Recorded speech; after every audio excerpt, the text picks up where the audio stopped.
Welcome everyone to my podcast. My name is Mareike and I love talking with people who are as passionate about long distance hiking as I am. Generally, this podcast is in German, but sometimes I invite a guest to the podcast who does not speak German. And to everyone who don't normally listen to a German-speaking long-distance hiking podcast, welcome to my show. In German, it is called Wanderwach und Kaffee, which means something along the lines of being awake for hiking or being in the mood for hiking. And Kaffee obviously is coffee because I just love coffee. I'm a vivid long-distance hiker myself, and I hiked many long-distance trails all around the world. My today's guest is Naomi Arnold. She's a journalist and writer who did not just hike Te Araroa, New Zealand's long-distance trail, but she also wrote a really good book about her journey. Enjoy our conversation.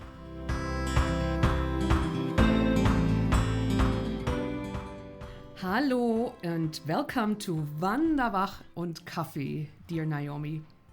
Thank you for having me. I'm very happy to have you at the show today. As my podcast is a German-speaking one, I don't really think about the term Wanderwach. My podcast is called Wanderwach and Kaffee. It's actually not really an existing word. It's rather like a compound word that consists of wandern, which is German for hiking, and wach, which means something like being awake, being alert for hiking in the most positive way that you can think of. So Naomi, are you Wanderwach? I am. I can say I am. Thank you for teaching me that. So now the next time you meet some Germans while hiking in New Zealand, you can ask them, are you Wanderwach? I will. But before we talk any further, I'd like to introduce you, and please feel free to add something if you think that I forgot something that is important to you or important to know about you. So you are an award-winning journalist and natural history writer. You are based in the South Island of beautiful Aotearoa, New Zealand. Your texts are published nationally and internationally, and in publications such as the very popular Wilderness magazine, also in New Zealand Geographic. You appeared on RNZ, which is Radio New Zealand, and also text got published in the Washington Post and in the British Guardian. Yes, that's about right. Okay. And I reached out to you because just recently, your most recent book, Northbound, got published. It tells your story while hiking Te Araroa, which is New Zealand's long-distance trail. I was wondering when I preparing for our conversation, because you're all about writing, you're an author, you're a journalist, but you also went hiking, and I'm a hiker myself, and I sometimes struggle. How do I identify? Am I a hiker? Am I a lecturer, which is my profession here in New Zealand? So I want to pass over this question to you. Are you a hiker that writes and publishes, or are you a journalist that happened to wanting to go out on a hike? Yes, it's funny to split those two things. If I think of myself at high school, which is maybe where all of our identities form, I was very into my books, novels, and reading, and I studied English literature at university. Okay. So English literature was my best subject, but I was also very sporty. You know, I was a jock, in the American word. I was very into running and cross-country athletics, and loved playing volleyball, and just anything that involved movement or something physical, I was just very naturally gravitated towards. So I don't think I'm not a hiking writer or a writing hiker. I guess I'm just a journalist and a hiker. Yeah, there's not one that takes any precedence over the other, because both of these aspects of my character have been so ingrained for so long. Yeah, interesting. Yeah, I mean, I'm bookish, but not in a way that excludes physicality, I suppose. Yeah. But if forced to choose, I would say I'm a journalist who hikes. I mean, that is my profession, my lifelong profession. Yeah. Mm-hmm. Mm-hmm. All right, thank you. And your book, Northbound, it gets a lot of attention and also a lot of praise in national media. I mean, no wonder, it's a fantastic book. I read it myself, and I read it within 3, 4, 5 days because I just couldn't stop, especially towards the end. I just could not stop reading the book. And well, I don't want to go into too much detail because this is something that I want to come back to later in our conversation. But back to your book and being published here in New Zealand. Does it come as a surprise to you that it gets so much attention here in New Zealand? I was surprised, actually. It was released on April the 2nd, and it's now May the 22nd, and it hasn't been out of the bestseller list. So it's been an instant bestseller, and it stayed in the list for 6 weeks or something. Mm-hmm. So I didn't expect that. My previous books have only slightly troubled the bestseller list. You know, I think I edited a collection of essays on anxiety, and I published a book on New Zealand astronomy called Southern Nights, and you know, they haven't had the success, so I wasn't expecting or used to that. I was just hoping it would be well received by the reviewers and critics, but it has been a big surprise to have so much positive energy and so many people getting in touch with me about it. It's struck a nerve I didn't know was there, so I'm really happy. Mm-hmm.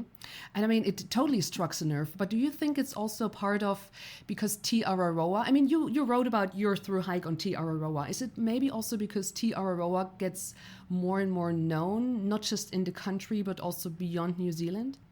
I think so, yeah. I think, I mean, some people who've contacted me did not know about Te Araroa at all. They'd never heard of the trail. And other people, they've heard of it, but did not know why anyone would do it, or it seemed like something for tourists. And then other people have always wanted to do it, but didn't think they could. And then other people have always wanted to do it and will do it, you know. So there's this vast spectrum. But some of the comments coming through have been things like, I'm not interested in the outdoors, I hate camping, I've never set foot in a national park, but I was riveted by this story. So I suppose there's something of the quest narrative in it. It's just a person who really wants to do something and is going to do it, you know, regardless of what that thing is. People don't have to relate to hiking to get involved in the story. I think I've heard that a little bit as well. Yeah. That's interesting because in parts this was also what connected me to your narrative in your book from the early start, because you are a female hiker, and you're not in between school and starting to study. You already have a life, and you kind of left your life for a specific time to go out hiking. But I think this is also something that a lot of people can connect to, that at a specific time in your life you decided, I go out now, and not just for a week, but for a whole through hike. So I can imagine this is also part of the story, why so many people connect to your book.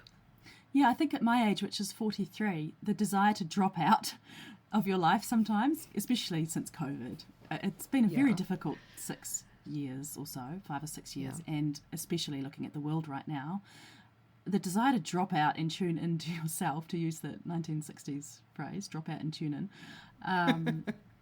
I think it is latent in all of us, especially women. We have so many responsibilities. We hold everything together, don't we? And I had always wanted to walk this trail since I was a young woman, since I was 22, 23. And it was just, I finally had enough, I guess, time, money and space and stability to actually do it, because in my 20s and 30s I was getting my career together, getting my home together. I've been married for like nearly 10 years, I think. So I suppose I was finally at a place where I could go and do it, but if I'd wanted to, I could have chosen any summer over the last few years, but I really forced this to happen, to be honest.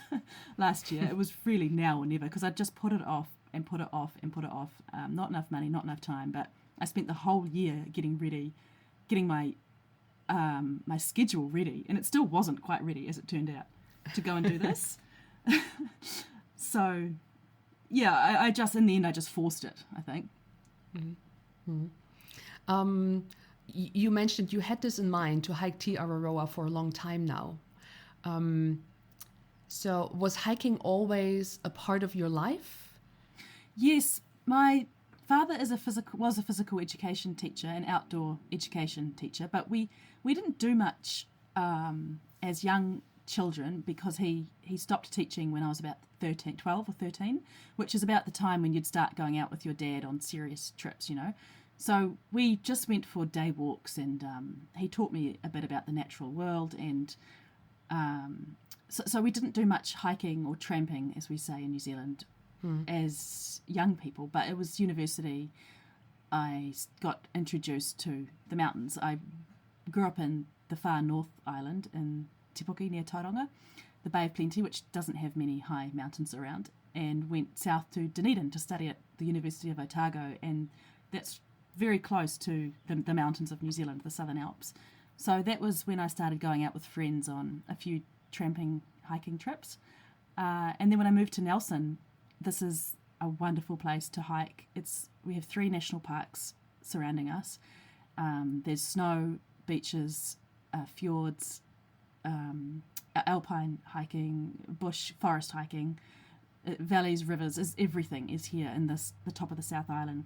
So it's very easy to go hiking and to enter another world within a 90-minute drive. You can be in many different types of environments. And so, my hiking continued in Nelson. And so I was very familiar. I didn't need to learn any skills, really. It was just the day after day nature of through hiking my body had to adjust to that. And the organisation of my bag and my belongings and food, that was so huge. I mean, I have been living here in New Zealand for over 3 years now, and I hiked the South Island in 18, and now as I'm living in Auckland, I felt the need, now I really also need to hike the North Island. And after having lived for a while in Auckland and then having set out to hike the North Island, I also realized, and you were touching this already with the term tramping. So hiking in New Zealand, well, at least from my European perspective and with the perspective with having hiked trails in North America, hiking here in New Zealand is a different story. And I was always wondering, hiking, tramping, well, that's the same, isn't it? But it is not. And you're also like shaking your head. What do you think about hiking and tramping? What's so special or what's so specific about hiking in New Zealand and therefore people call it tramping? Tramping has a connotation, it obviously comes from the British English, New Zealand's white colonial settlers, but tramping has a connotation of, we call it bush bashing. So very uncomfortable walking through very overgrown, difficult trails, and sometimes not even much trail. So there is just a line on a map, and maybe it's very overgrown. Even if it is well frequented by people, it can be very difficult. There's a level of wildness and difficulty in New Zealand tramping that does not exist in the more populated hiking trails in Europe. And this is what my European companions told me. I actually have not been to Europe ever, so I don't have first-hand experience of overseas hiking, but I spent several days walking with, or maybe 1 or 2 days walking with a Czech woman. And she told me about the hiking experience. She's travelled all around Europe hiking and just how different it is. So the difficulty here is the terrain. There's not formed trails a lot of places. You walk up rivers. On Te Araroa, the river is your path, Yeah. You would know from the South Island. Or a marshy bog, a wetland full of standing water. You have to walk through it. Sand, just very difficult non-trail walking. Yeah, and up is always up. There is no switchbacks. It's always up, no matter what. That's right, yeah. I think I said in the book, what goes up must keep going up. Yeah, it's true, yeah. So do you think it was kind of a natural decision to go hiking Te Araroa after wanting a break from life and after being outdoorsy and spending time multi-day hiking and day hiking? So was Te Araroa like the natural decision as you being a New Zealander? I don't think necessarily. I've met a lot of Kiwi trampers who are not interested. That they see it as a tourism thing. Talking to people in backcountry huts and things. Oh, I'm not interested in that. That's for the young Europeans. You know, that's something they do.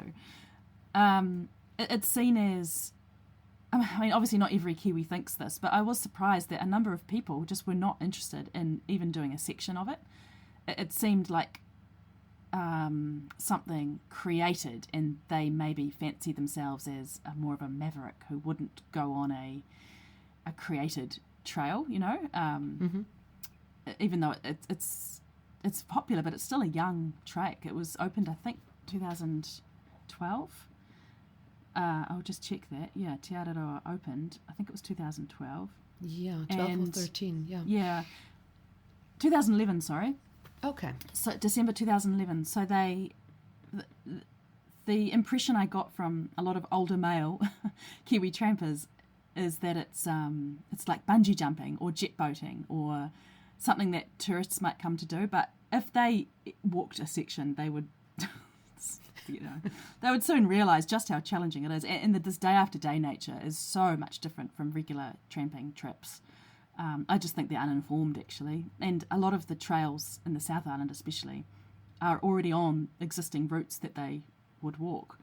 So, I think there's the idea of it is something Kiwis should do, or, like a rite of passage even for Kiwi trampers. I don't think it's that embedded yet in New Zealand. Aha, interesting. I mean, when I hiked it, I also got the impression it's mostly international hikers hiking it, and whenever I came across or I met a New Zealand hiker, was like, hey, there is a Kiwi, wow, and then he was like, oh, just another German. Oh no. So many international hikers. But yeah, so at some point you decided now it's the time to do it, to hike Te Araroa, and you made the time to through hike it. Why did you go northbound? I mean, your book is called Northbound because this is the direction that you chose to walk. So you could go southbound, which is, I would say, the direction that a huge majority of the hikers choose. So they start at Cape Ranga, hike south, and eventually arrive in Bluff at Stirling Point. But you decided to start at Stirling Point and walk north. Why did you decide for this direction? Well, I started wanting to do it the usual way, starting in Cape Ranga in September, October-ish, and heading south. So you walk through the summer, you have your hiking legs in the North Island, which doesn't have as much elevation and mostly isn't as dangerous. And then by the time you get to the South Island, which is the hard stuff, you are much fitter and more trail fit. You know how to manage your belongings, your body, your bags, your feet. But my work commitments were, there was some unforeseen delays in a large piece of work I was doing. I'm a freelance journalist, so I couldn't just take 3 months off work. Like, my work just continues non-stop all the time anyway. I'm always open for work. So I had to finish this project, which was me and about maybe a dozen other people working on it. So that dragged on all the way down past September, when my initial leaving date was, into December, and by I was still working on Christmas Day, and I thought, by then I was like, I've just got to go north. I'm going to run out of summer, so I had to get through the South Island before the snow arrived, which meant I started on Boxing Day in Bluff and walked north, and that meant when I finally finished all of the work and got to the North Island, it was May. And then I was able to carry through the North Island during winter in the less dangerous sections. But I can say it was not planned. That direction was entirely a function of the fact that I still had freelance work to do, September, October, November, December. Which I didn't foresee when I booked my flight in, February that year. And it totally turned out as a probably much longer hike than you anticipated, and a much longer hike than a lot of people take time to hike Te Araroa. Also, the subtitle of your book is 4 Seasons of Solitude on Te Araroa. And there was one specific section where I was holding my breath when I read that you entered the Tararuas in June. And I was like, oh my God. Naomi hiked the Tararuas in June. The Tararuas is a notorious mountain range, which is well, very well known for high winds, lots of rain, ankle deep, knee deep mud going up. So it's more like a sliding up and down and pushing yourself through the wind. And you were entering this mountain range in June, which is here in the Southern Hemisphere, obviously late fall, early winterish, maybe already. First day of winter even. Yeah, 1st of June. That was my first day, the first day of winter. Yeah, Naomi, how? Well, and how was it? Yeah, it was the third time I tried to get into the Te Araroas, but the weather kept defeating me. I wanted a very clear window because I was alone. So I waited for as perfect weather as I thought I was going to get, because it would be 5 or 6 days with the short light, the short days. Oh, that too. Yeah, so I had to do is the trail. I had to do all the trail. And when I got to the South Island on, I think, the 2nd of May, I immediately had about 2 weeks worth of work that was demanding my attention. So I had to stop in Wellington, the capital city, Wellington, at the bottom of the North Island, and attend to this work. So I sat down on my bottom for 2 weeks straight trying to finish this piece of work off, which was still ongoing from the previous year. And then the rest of May, I walked the roads north of the Te Araroas, just trying to get kilometres in, waiting for the weather. And then when a weather window appeared, the skies looked clear for a few days. I took a bus straight back to the start of the Te Araroas and sort of tried to quickly get through them before the storm came. The next storm, And I did. The weather was terrible on the first day, but I was in the valley bottom, so it wasn't so bad. And then I remember the third day, I had to hike up 1,000 metres, 1 kilometre to the top, the ridge, and it was thrashing wind and rain, and they were obviously covered in cloud, and I couldn't see anything. So I was scared. But I just said, well, I can always just turn around, I can just go back to the hut and wait, and I can try again.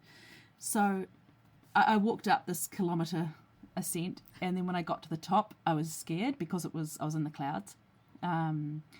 But the clouds were shifting. It wasn't settling. It was shifting fast, thick mist and cloud, and I just sort of kept walking through it, and I felt okay. I didn't feel in danger, although it was extremely muddy, thick, wet, boggy mud. And then I got to the hut, and I was like, well, now I'm committed. Now I'm on the ridge, in the middle of the exposed area.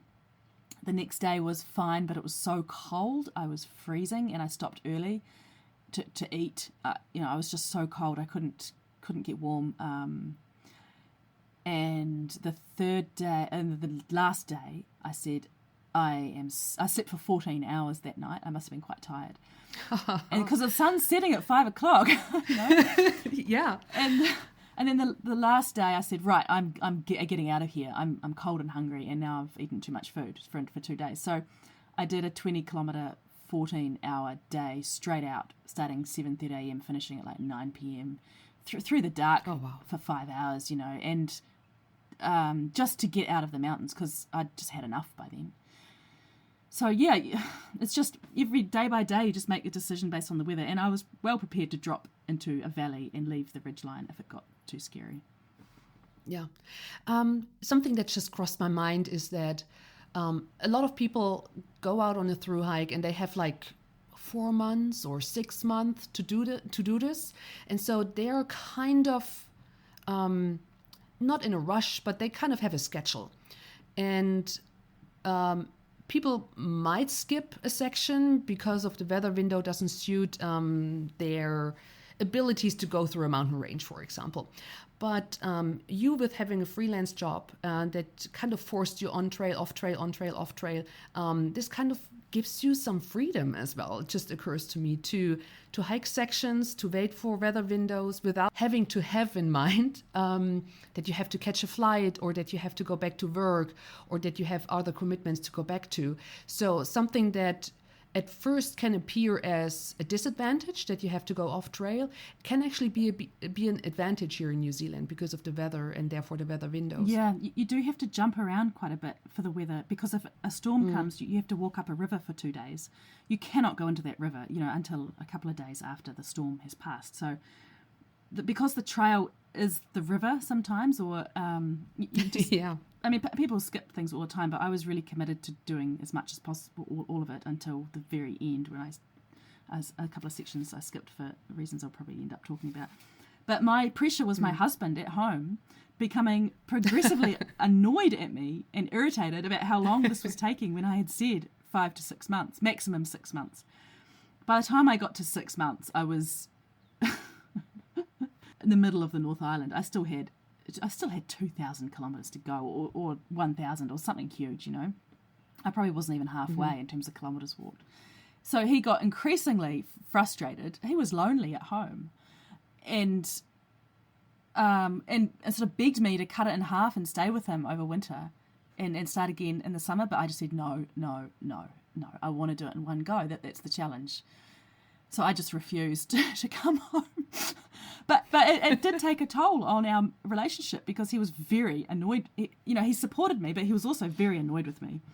So he had that battle in him. I want to support her, but where is she? Where is my wife? And why is this taking so long? Right. But that was my work. That was the trouble.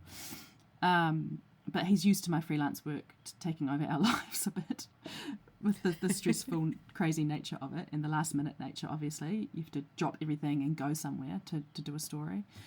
So I did have the freedom to take that long, but there was a bit of a cost with the frustration of my partner that I was also managing while I was out there.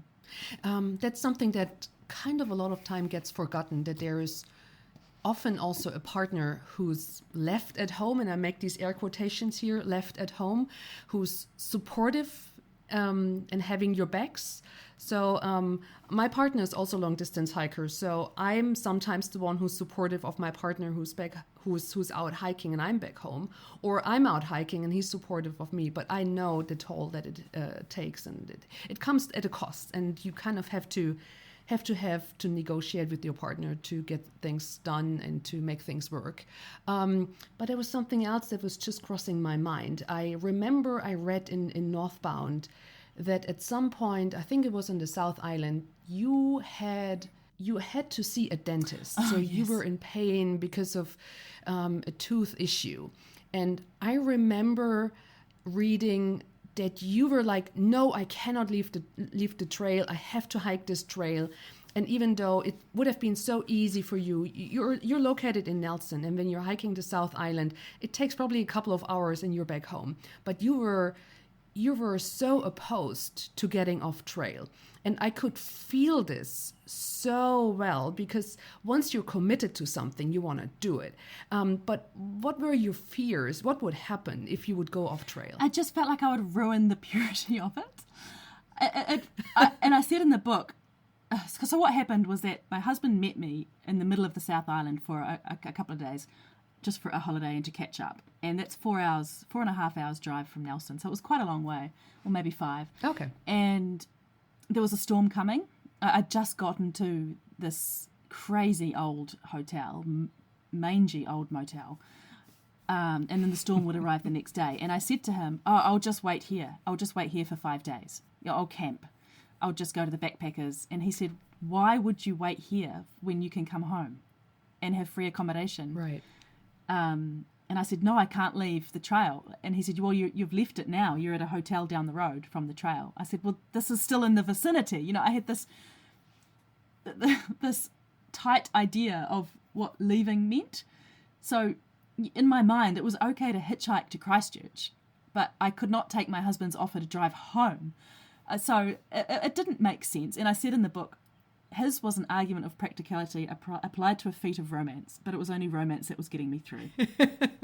So I wanted my first visit home to be off trail. I can walk, the trail's 10 kilometres from my house, so I can walk off trail and to my house. And I wanted to do that. I wanted to walk home into the front door, So, but then he said, well, you could get your tooth fixed, because I had had terrible pain for maybe 3 weeks at that point. I had a giant hole in my tooth. And at that point, I just couldn't argue. Like, I didn't want an abscess. I did have to get my tooth fixed or looked at. I thought I had broken a filling. It turned out to be a giant cavity. And I needed a new winter sleeping bag as well. I was freezing in my sleeping bag. So I just, in the end, his practicality defeated my romance, and I accepted he had the better argument and went home for 5 days. Got my tooth fixed, new sleeping bag, more food, returned to the trail with him, and he walked for 5 days with me. Oh, nice. Yeah, over Easter. So he won that argument, but the pull of staying on trail was so strong, I just could not conceive of going home by car at that point, but I ended up accepting it. Yeah. And very, very similar to this commitment to the trail is also that you, right from the beginning, you wanted to hike every fucking inch. Yes.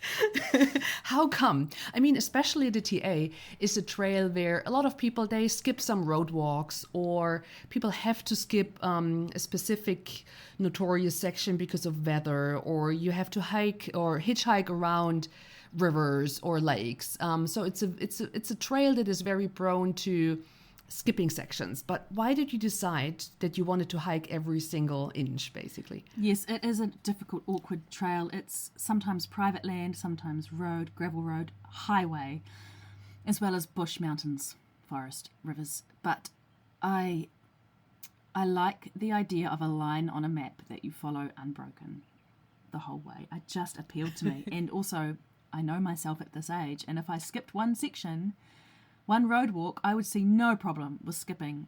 There would be nothing to stop me putting my thumb out for the next road walk section. And then at what point are you not walking the length of New Zealand? Is it when you skip 10K or when you skip 200 or 600K, you know? And I just, I wanted to honour the pure, like someone had gone to the trouble of drawing this line on a map. Like, I wanted to honour that. I like maps. I like lines on maps.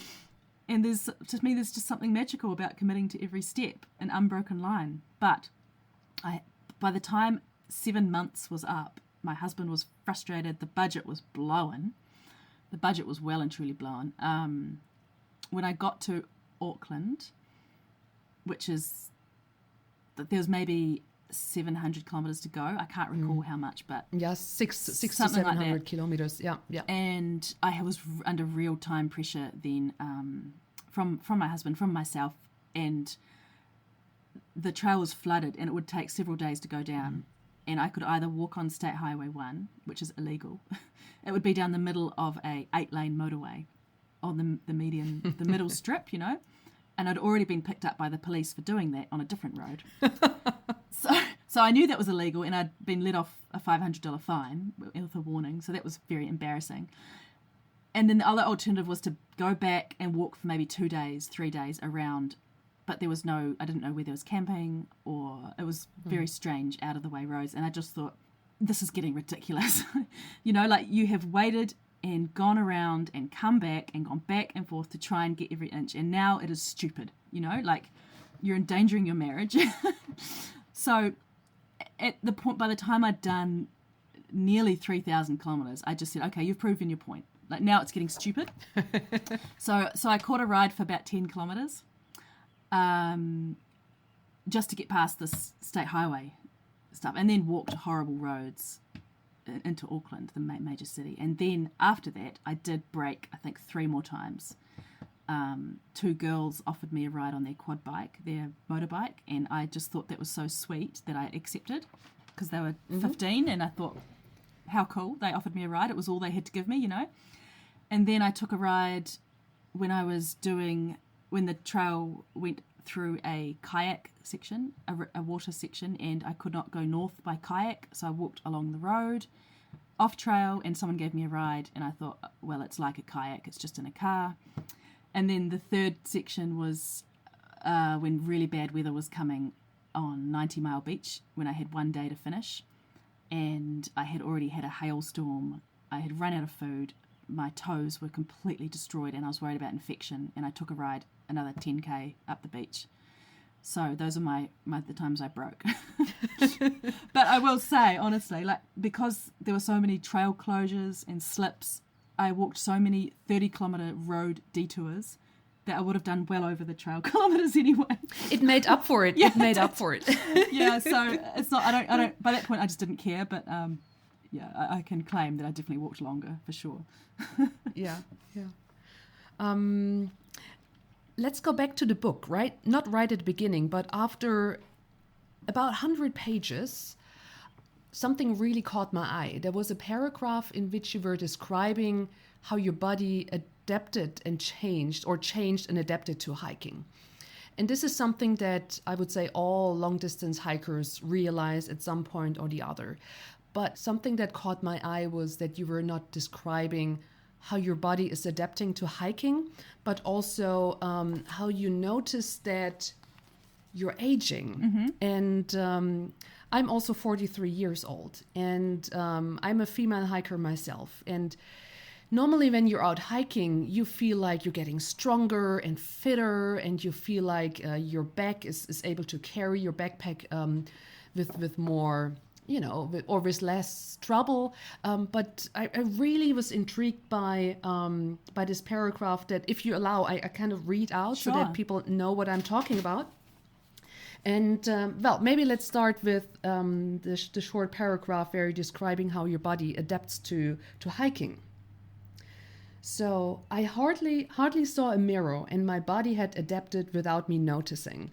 I mean, this is very, very interesting moment as well, because when you're out hiking, you don't see yourself. You only feel yourself. You don't see yourself. One day I saw my feet were wider, the tissue denser. My heels and toes had grown layers and ridges of yellow calluses. My ankles had thickened. My calves had grown fat and solid. The skin on my legs was covered in dark blue, green, and yellow bruising. So there's also the torturing of the trail. The skin torn daily by rocks, gores, and matagori, then scabbing and healing over, then opening again, bleeding once more. And then you're describing how you realized that you're aging. When I did encounter a mirror, I looked with interest at the new way my neck skin crumpled when I turned my head. I could see age blooming there, and as my chin and jaw and cheeks sharpened and my upper lip creased and thinned and the edges of my mouth began to sag, I saw my face slipping away. In the mirror was my mother, my aunt, and my future. I thought this was such a strong paragraph, especially as between or among females. I can totally feel and I totally understand, and I really appreciate the openness in which way you're describing how the body is changing and how you perceived your body after a couple of weeks of hiking. Yeah, it was the first time I'd noticed those changes in my face, and I don't know if it was real or if I'd just never noticed, or if maybe weight loss in my face happened that year, or it was the stress. Like when I returned, my husband said, "You have a grey streak now," and I don't know if I had one before, so it could have been stress, but I did begin to notice the family resemblance, because my mum is 67, my aunt is 77 now, and I look like them, and I began to see their face and mine, their faces now, and what mine was becoming. I was no longer a young woman, and that, for some reason, that just happened on trail. I'd started noticing it more, and I was starting to take value judgments out of my body as well. I think when we're on trail and we realize how we are physical beings, women, and we're not just aesthetic beings, we are physical beings and strong. Like any human being, we have strong physical bodies, and often stronger than men, with more endurance, especially as we age. Women are much stronger at this age than men, I think. And the aesthetic concerns obviously just completely disappeared. And I remember deliberately writing that chapter and thinking, I want to look at myself really dispassionately and not put a layer of concern over how I appear over it. Like I tried to give almost equal weight to the wrinkling, my neck skin is destroyed and my chest, it's I mean, when I say destroyed, I mean, that's from an aesthetic point of view. It's not. It's just skin, I'm just a human being who has been alive, thankfully, for this long. But I noticed how the undesirable aesthetic characteristics, I say, air quotes, undesirable, were creeping in. And I wanted to honour it without giving it any positive or negative judgment. And also weight loss. It was like, how do I describe weight loss, which obviously happens? It's like, obviously, if you become skinnier, you become more aesthetically pleasing to other people, and you can't help but identify and absorb that, while at the same time trying to reject the need for it. So I remember thinking, well, I kind of need to talk about physical changes because this is the effect it's having on me, but to put I just felt ill about putting a positive spin on it, because the weight loss would be temporary. It's a result of massive stress, and I shouldn't be glorifying in that, but you had to acknowledge it at the same time. So I remember just trying to give equal weight to like the quote unquote positive and negative things that were happening to my skin and my body while being out there. And I really like this, because I didn't feel it's positive or negative as you were stating right now. I'd rather was like, thank you for also being a woman at my age who's pointing out what's happening and not being judgmental about it, because it also took myself quite a lot of time to accept the way my body is and the way I am. And especially after having hiked long distances, I'm super proud of my body, and it doesn't matter how my body looks like, but it's like these legs, there might be some skin that doesn't look that smooth anymore. It looks like an old orange, but who cares? Because these legs carried me over thousands of kilometers through a country, or through countries in my case. So I don't care how it looks, but the function of my legs are amazing, and I'm super proud of what my body is able to do. That's why I'm thankful that you put this in your book, because that's the reality, and we should embrace our bodies and ourselves, especially as women. Yeah, thanks. I think we have to get back to functionality of our bodies and not the appearance of it to avoid poor mental health as we age. And what I finished trail with was the knowledge that my body can do anything if I care for it, and obviously precluding chronic illness, long-term illness, or autoimmune degenerative disease, things like that. I can go and train for something and it will respond beautifully. So I really took that with me as well. Like in our 40s, I think we're so used to being thrown decaying, aging, geriatric words, but we forget we are just as strong, if not stronger, as we were in our youth. And I've really been left with that knowledge that I always have this potential to achieve amazing things physically. Speaking of physical or physicalities, towards the end, I started to be worrying about you because of your toes. So you were describing a toe injury that you seem to have been quite surprised about yourself when you saw it.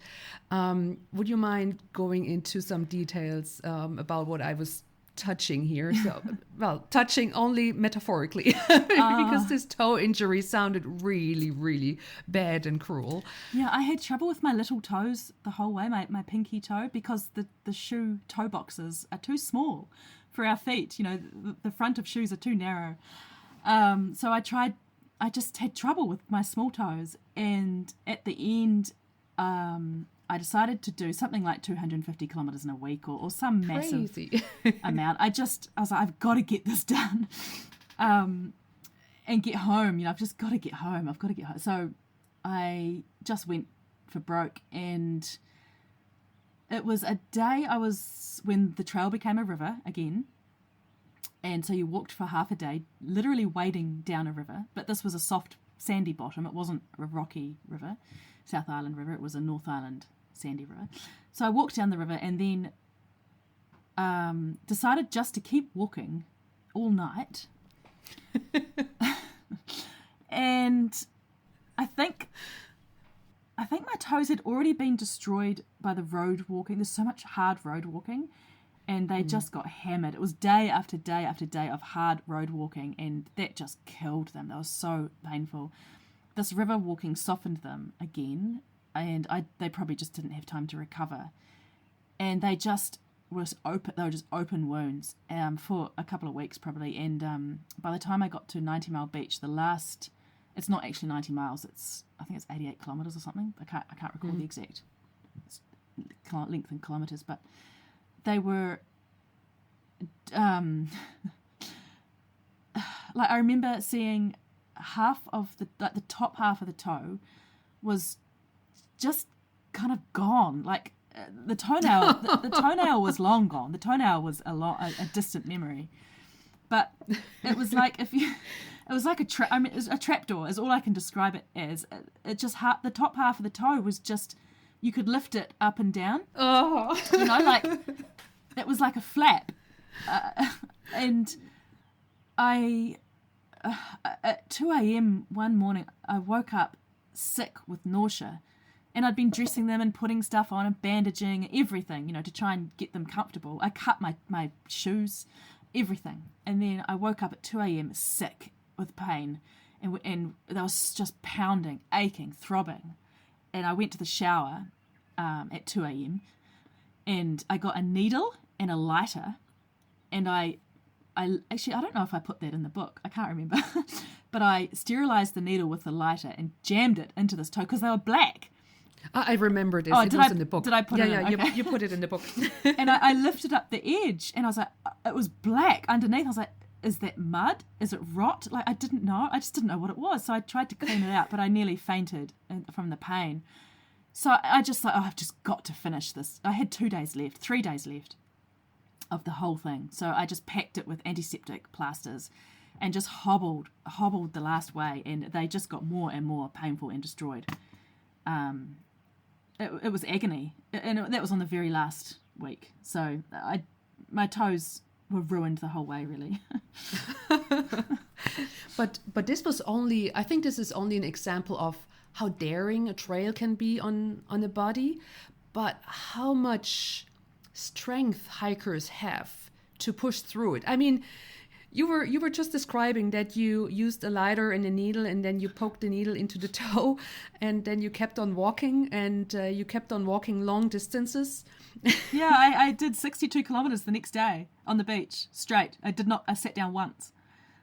So did you even feel your feet anymore? Well, they were okay all day because I'd cut my shoes open. I had bandaged them to death. So there was no pressure on them. They were so tightly wound and padded, and my feet were open. My shoes were open, so they could spread out, and the pressure wasn't there. So I stumbled down this beach for 62 kilometres from 5 a.m. till 8:30 p.m. But then my feet got wet in the last hour, and that just killed them again. The wetness and the sand that got in my shoes destroyed them again, and I just could not keep them dry, and that was when I took that last 10-kilometre ride. I could not go another step because there was bad weather coming, and I was really worried about infection at that point. Septicemia can kill so quickly, and and I didn't want to wake up with a fever at 2 a.m. And have maybe hours to live. That's not worth it. No, yeah, no. A friend as of mine, nice to TA is, but no. People get a garden cut in the garden, and they can lose their arm. So I was very aware of infection was a worry for me, and I don't know how at risk I was, but I just decided to be cautious at that point. Yeah, and just finish and get home. Yeah. Speaking of finishing, so as I mentioned earlier in our conversation, towards the end of the book, I could not stop reading. And you were, with your narrative, your writing, you were drawing me so much into the book.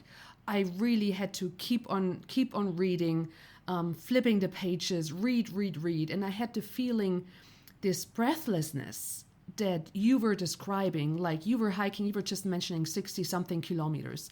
You had this crazy toe injury, and you kept on walking, and then the beaches left. walking on a beach, it sounds nice for people who don't have any idea what it actually means to hike almost 90 kilometers on a beach, which is slightly tilted, which is boring. I mean, a beach is nice. People have a romantic idea about a beach. It's nice if you lie down there and if you have a book and maybe a nice drink. But if you want to hike it, or if you have to hike it, it's hard on your feet. It's hard on your mind. It kind of is having an impact on your mental state. I mean, this is how I experienced the beach. But anyway, you were drawing me into the book with your writing, and it was this breathlessness and this one specific forest that you were hiking through, which is the Aotearoa forest, is also one of these notorious sections on the TA that people are very scared of. So it's 18 kilometers, I think, more or less. And the Department of Conservation states it takes about 10 to 14 hours to hike through it. And it also took me, I think, 10, 11 hours to go through it. It's very muddy. It's very daring. There's barely any water unless you want to drink the water from the puddles in the mud. There's no water. There's no water? I can't remember a water source. No. Yeah. But you hiked through it, but not just you hiked through it, you already have hiked, like, what, do I remember correctly, like 30 kilometers already, and then you decided, oh, come on, right, yeah, Forest, I can do this too. Maybe take us along. How was it for you to go through Aotearoa Forest? Well, I got up at 5 a.m., say it was Monday, 5 a.m. on Monday. I walked through forest, I walked up the river for half a day, and by the time I climbed a hill, I think maybe 400 meters, it was 1 p.m. To the campsite was 1 p.m. I was like, wow, it's only 1 p.m. And I've already done my day's hike, because that would have been one day. But I was at the end of the trail, so I was much quicker.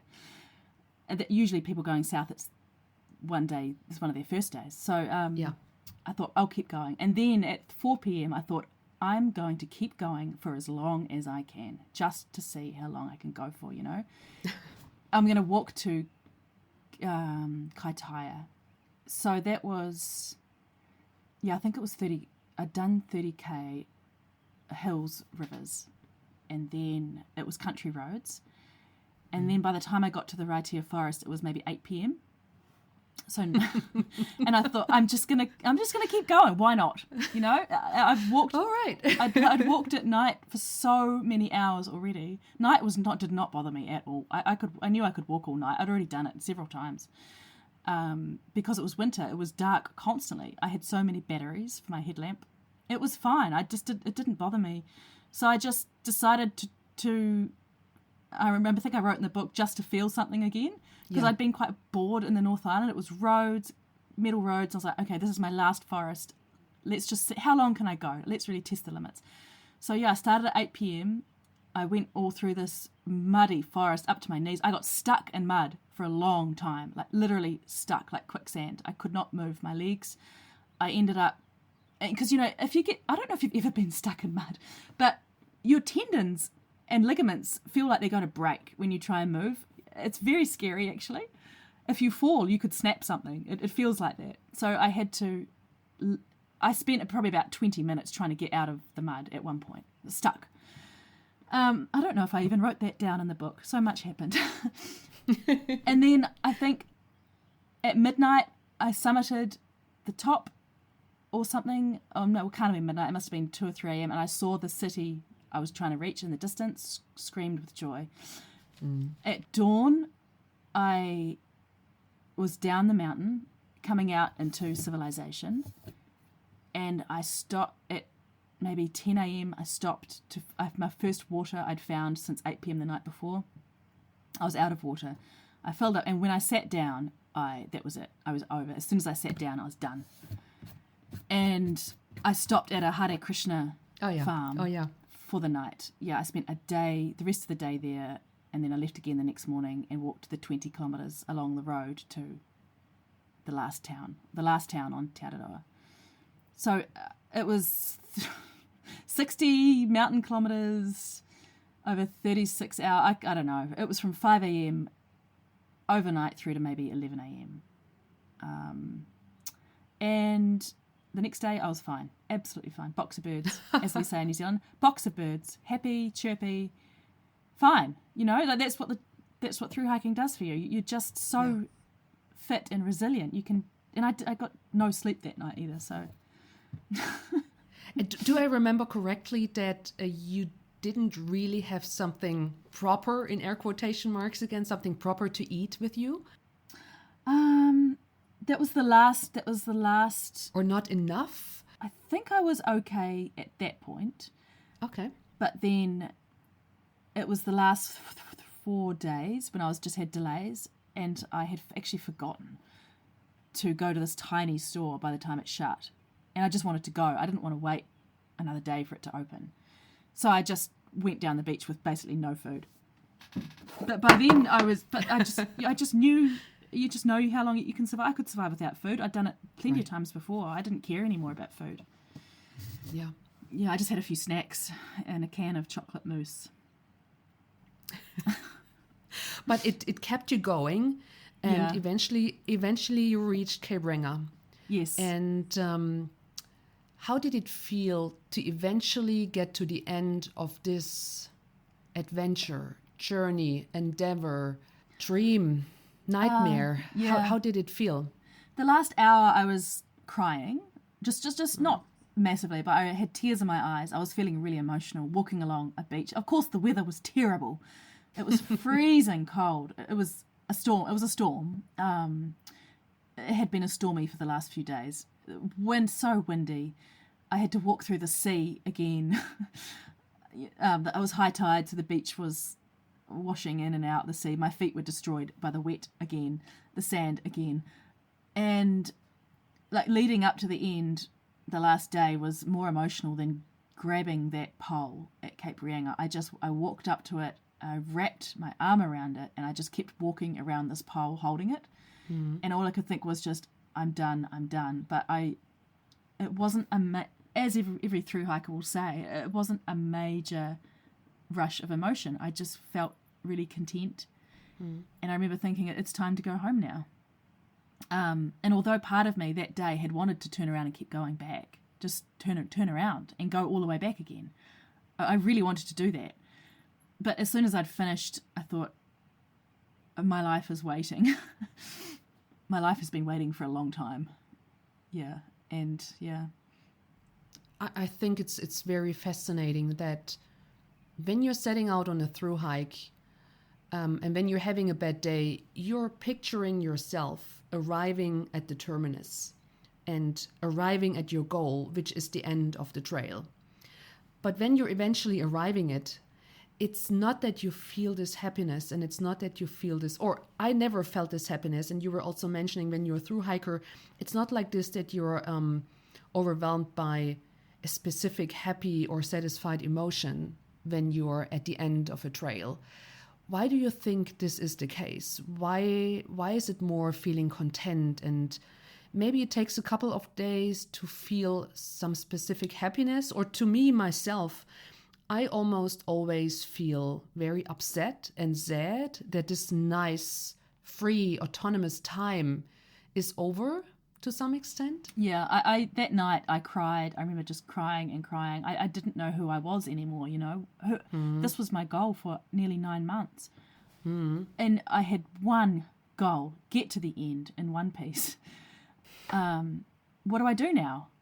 What do I do each morning now?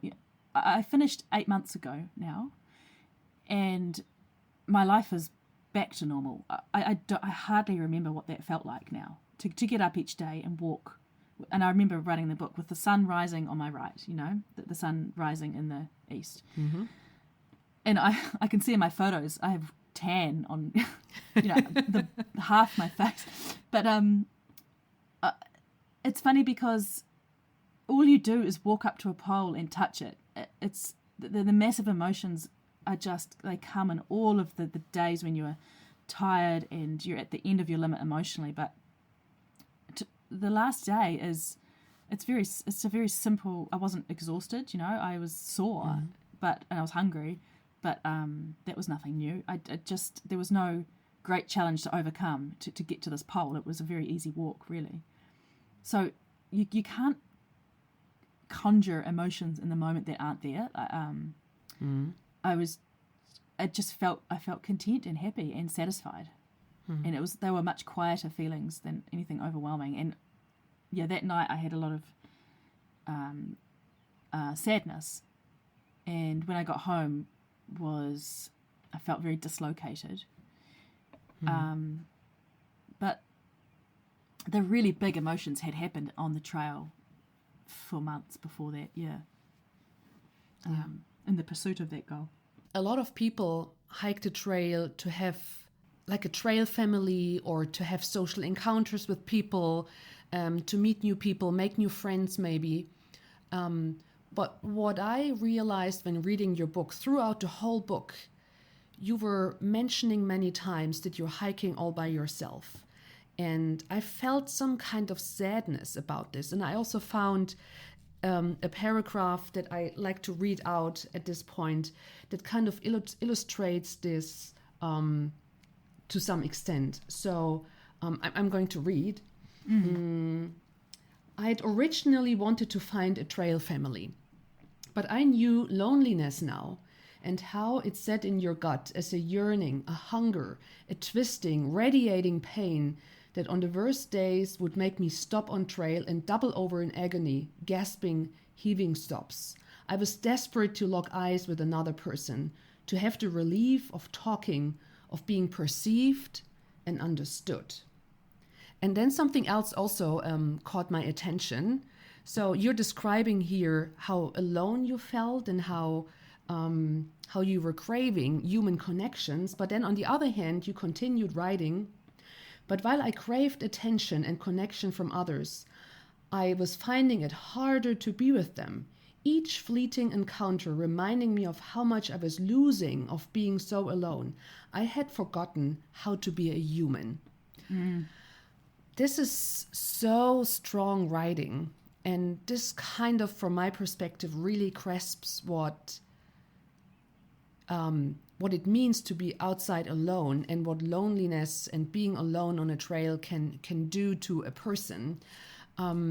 So how was it for you, despite from what I just read out from your writing, how was it for you to be alone? Were there also times when you were enjoying solitude? Because I think solitude can be a good thing as well. Sometimes I would be so joyful and happy alone. I didn't need anyone around me. I had myself, my brain, my preoccupations, my idiosyncrasies, my music. But it was never a choice. I never had the choice of joining people, really. Okay. Because of my work schedule was often demanding or not something I could control. In the first half of the trail, I would have to stop and people would go on without me. I found that quite difficult. So if I started a trail family, it very quickly disintegrated because I had to stop for 3 days and do some editing, So I could not choose, if you're walking with a trail family, you can choose to spend a day by yourself and experience the joy of that and the quietness of that, and then meet up with them at the end of the day when you're ready to interact socially again. But I had no choice. So when the moment came and I found myself jumping for joy or crying with joy or experiencing a strong emotion of happiness, I loved that, obviously. But the waves of pain came, I remember them as just like an ache or a burning, a stabbing, like very physical. And I still, when I talk about it, I still want to hold myself and bend over. I did that at the session at Auckland Writers Festival that you went to. Oh, yeah. I remember. Someone said, "Oh, you're doing it right now. I can see how this is physically." I was like, "Yeah, I still feel it." And it's made me, if I hear about loneliness in the media or I think of a friend who has had experienced deep loneliness, I can feel it so strongly, like just this pain and deep pain. And although I had empathy before, I had not ever experienced the endless chasm of ache that is just extended solitude. And then being with people and not being able to interact with them was an unexpected, different kind of pain. Not knowing how. I felt stupid. I felt exposed, uncomfortable, and I think I remember like an unwanted fly, you know, when I encountered a group, I didn't know what to do with myself anymore. I was out of practice after maybe 6 months at that point, you know. Yeah. I felt strange, and actually I had two German friends who took me out for lunch quite early in the trail around Canterbury. So the first 600 k's, maybe 700 k's, they said to me recently, Anka Richter, a friend of mine, she said, "You seemed so strange when we met you. You didn't. It was like you couldn't look us in the eye. You seemed very odd, not yourself." I was like, yeah, I didn't know it had happened that early, but apparently it had. Despite from you having to go off trail from time to time to do some work, do you think that going northbound also is part of it, that you didn't meet that many people and it was kind of like more lonely, or you had more solitude than otherwise? Yeah, northbound walkers will not meet many people.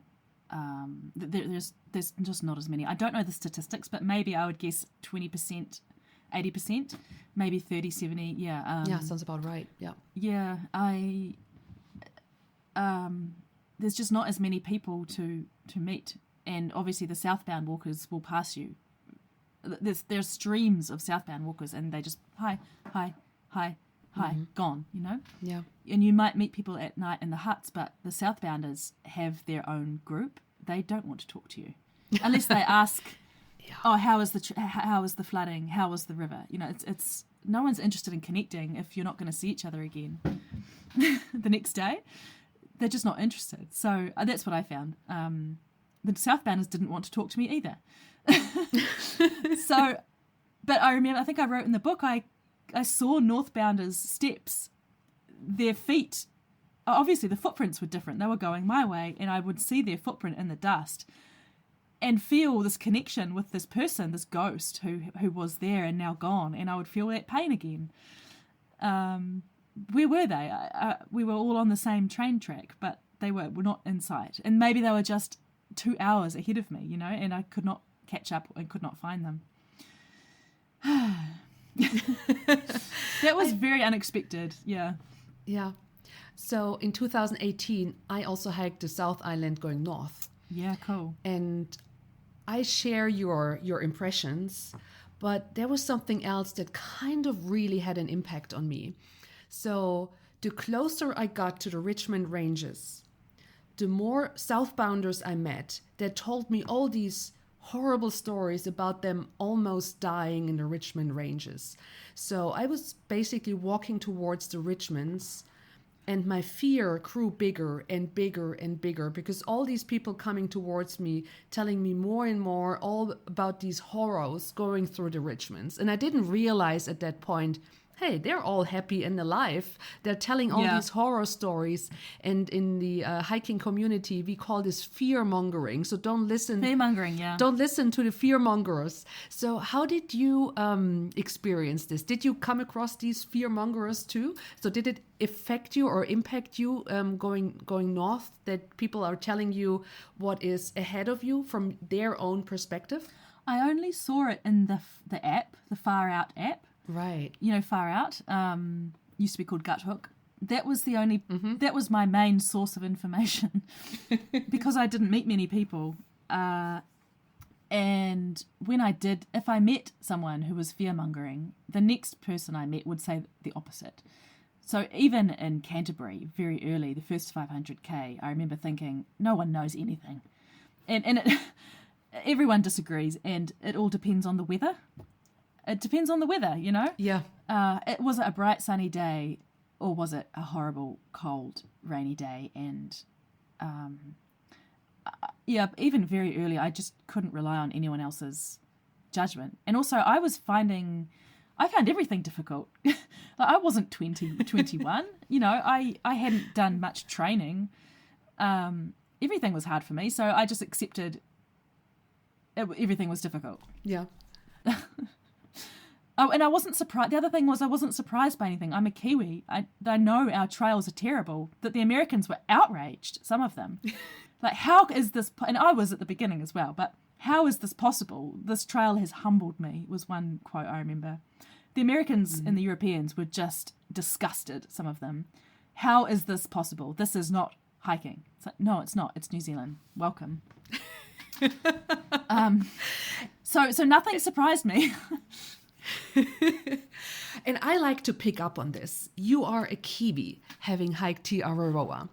I mean, I'm a German citizen, or I have a German passport. And for me, hiking Te Araroa was, at least in 18, it was more like a tourist adventure.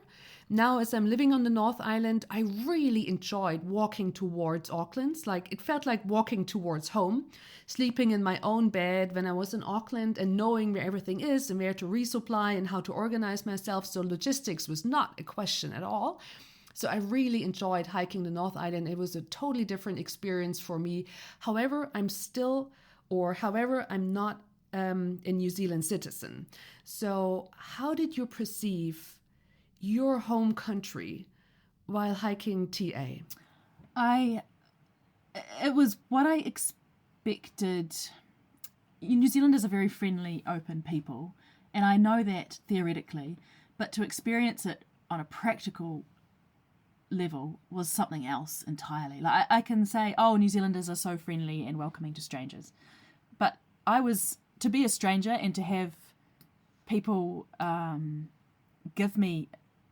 see me in trouble or needing help. Maybe there was one section in Northland where I had to walk a very winding, twisty road at night, which was a detour, not the actual trail. And a farmer stopped me and said, "Hey, you shouldn't walk that. I've picked up a lot of hikers before. I always give them a ride. It's way too dangerous. You will get knocked off your feet. There's no road shoulder." And he said, "Come up to the house. I'll introduce you to my wife. I'll give you a drink and I'll take you to the campground." And it was getting dark. I said, okay.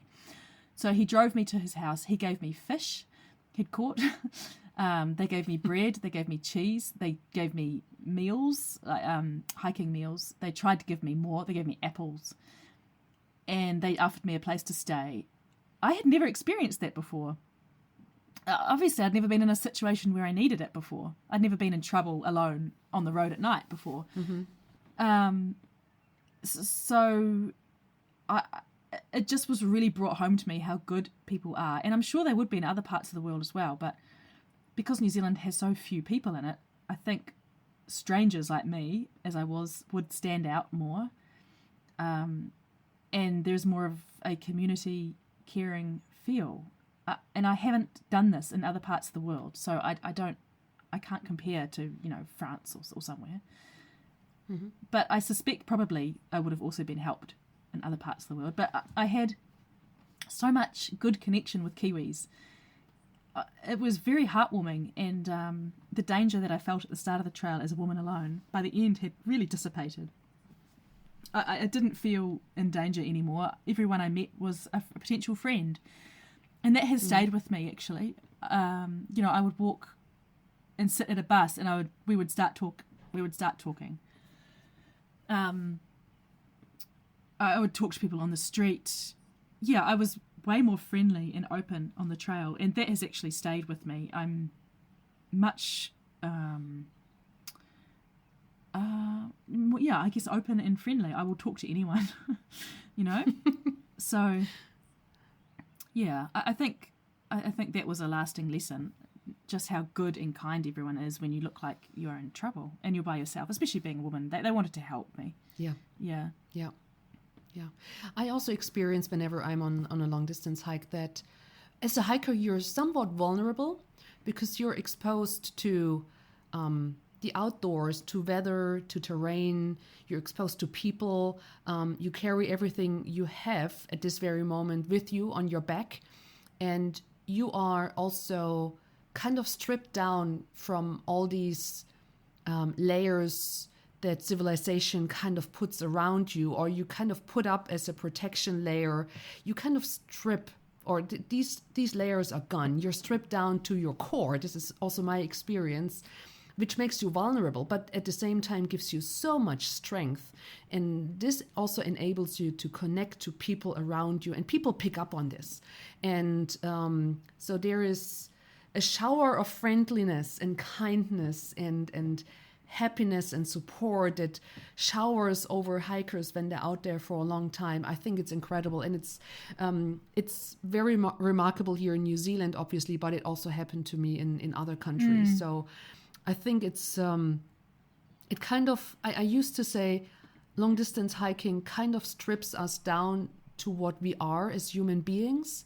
And this also is something that I came across in your book. It's the very last sentence in the chapter before you return to home to Nelson. So the last sentence that you wrote in this chapter is, "The last 9 months had burned me away.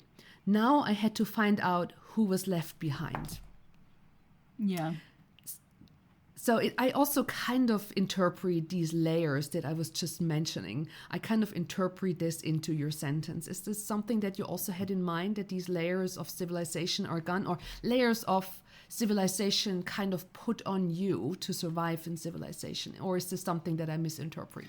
No, the layers of civilization is part of it, but it's also layers of your own personal history I felt were gone. Okay.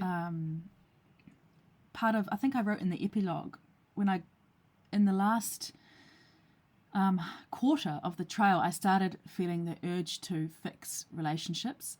I no longer wanted to, if you have a friend, there is a problem, and maybe you drift apart and never address the problem, and then that friend is gone, I no longer wanted to do that. I wanted to value the people in my life more, and if there was a problem, to face it and fix it and be open and honest. And that happened to me on trail. I had not had that urge before. So when I was there, I started texting people. And even I texted one friend on trail in July. It's nearly a year later. We are still hashing out the problems. We're still going through the problems that I kind of sparked. That relationship is not resolved yet. Mm-hmm. So I think my personal relationships I have found, and they will have become more deeper, more improved. My husband said just last night, Douglas, my husband, "You are way nicer." Kinder, but I thought I was a nice, kind person beforehand, and maybe not to him as much as I should have been. But he's poor guy. Yeah, I know. But he was just saying, like, you are kinder and calmer, and he said you grew up. You grew up on trail. I'm 43, and apparently I still had to grow up. So, yeah, there are definitely some long-lasting lessons. There's almost room for a sequel, to be honest. There's so much material I didn't include. But I have definitely changed as a person. I'm more aware of my stress levels, what I can and can't do, workload. If I can't do something, I will say, I can't do this in terms of work. I don't have capacity. So I think my limits became clearer, my physical and mental limits. And funnily enough, if you work within your physical and mental limits, you're a much happier person. It's just that our physical and mental limits are so hard to respect these days with the amount of money we need, the busyness we have to sustain, and the amount of bills. Like every day there's a new bill, there's more money to pay, there's something, so I feel like we are all chasing our tails. But to get to a point where you are can calmly manage your workload, I just think that's really difficult for a lot of people. There's so much more we have to do all the time with less. So I'm still working on that, but I'm well more aware of my actual physical mental limits now. Do you think it's hard to maintain this mindset in the long run? Yes. I mean, it's 8 months now that you are off trail, or that you came back home from the trail. So you already said spontaneous, yes. So it's hard to maintain it. Yes. Yep. So for the first time, I think on Tuesday, I snapped at my husband. And I hadn't done that since I snapped, He said something, I said, bah, bah, bah, back at him, a sarcastic reply that was unnecessary. And he had his feelings hurt. He snapped back at me. We hadn't done that since I'd got back. I hadn't felt that irritable with him. And I've just gotten over COVID again, actually.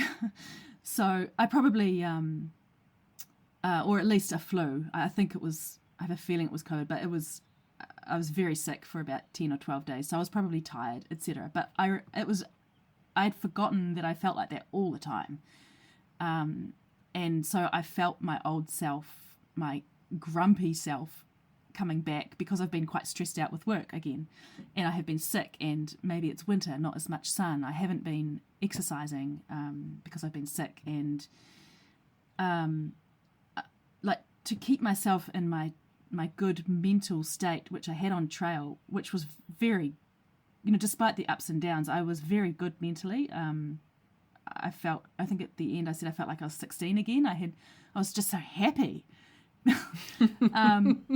And I'm not that happy anymore, but I'm content now. But the irritable person who would get angry at traffic is still there, and I know she will emerge again if I get too busy, don't get enough sleep, eat badly, or don't exercise. So I have a wider range of happiness and despair, and I can put myself on the spectrum more easily, Yeah. I'm more in touch. How am I feeling? Oh, well, I snapped, so I'm getting too stressed. So what can I stop doing, or what do I need? I think on trail, you just ask yourself, what do I need? What do I need? What will make me feel better? All the time. You're so used to that now. And that is now an ingrained habit. Why do I feel like this? What do I need? So I'm aware of how easy it is to go back to my very stressed out, overworked, tired state, which I was before I started. Doctors should prescribe a long distance hike from time to time because it's so good for not just physical health, but also for mental health. And it makes you, I wouldn't go that far to say it makes you a better person, but it makes you more aware of who you are, what you want, what you need, and that you are also a social being that kind of needs interaction with people, and that you're more aware of people around you. Yeah. It's not that it made me a better person, but it made me access the ability to be a better person, I think. Right, yeah. It's like I'm not... I think I was able to see how you could feel happy every day or calm and respond kindly to people. And sometimes with our family, we may not respond kindly in the moment. Kindness is not our impulse. It's irritation or, frustration maybe with some of our close loved ones. But, I think the through hike, it made me remember what it felt like to be just uncomplicatedly happy, which I have had moments of in my youth. Before we all started working. Okay, I got a very last question for you, Naomi. So, Te Araroa. And now, as we have been talking about that, it's so hard to maintain this mindset and this feeling. So for you, as of today, I know it's maybe a hard question, but do you think hiking TA was a once-in-a-lifetime experience, adventure, or is it something that you would like to do again? It's not once in a lifetime. No, I would actually like to go southbound because it's a different view. But true, it's a physical challenge. I realise I need physical challenge in my life. And when I was at high school, I was very into my running, as I said at the beginning, my sport. And 20s, 30s, I did not really take it seriously. And now I know I just need that.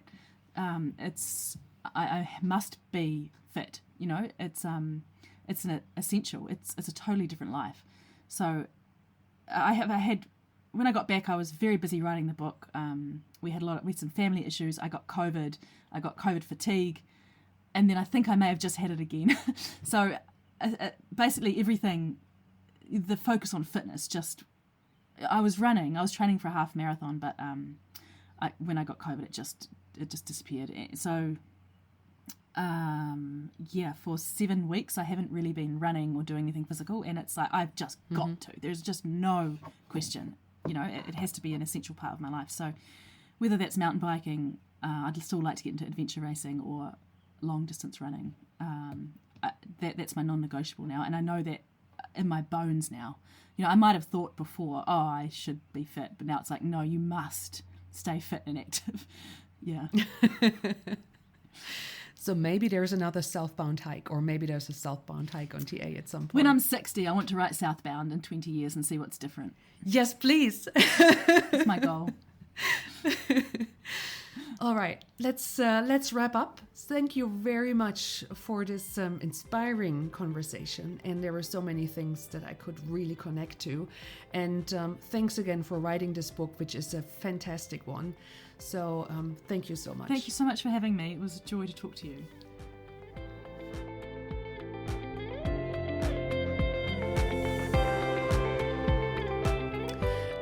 Yet another really awesome conversation with an awesome fellow hiker. Thank you so much for this, Naomi. And as I mentioned during our conversation, I really connected to Naomi's writing as we are both women in our early 40s. I think it's not very common that women our age can make the time or take the time to go on a long distance hike. I particularly liked how Naomi perceived how her body is changing throughout the hike. This is also really interesting and something really important because hiking is a very physical thing as well. And I also think she had a unique experience on the trail by having had to stretch it over 9 months, which resulted in her basically hiking Te Araroa all alone. This is particularly interesting as the trail gets to see more and more hikers every year, and having well, on the one hand, you could tell it a privilege to hike it all by yourself, but also on the other hand, it can be a lonely experience to hike it all alone. Anyway, I also found it quite interesting how she did not want to leave the trail because she wanted to stay as closely connected to it as possible.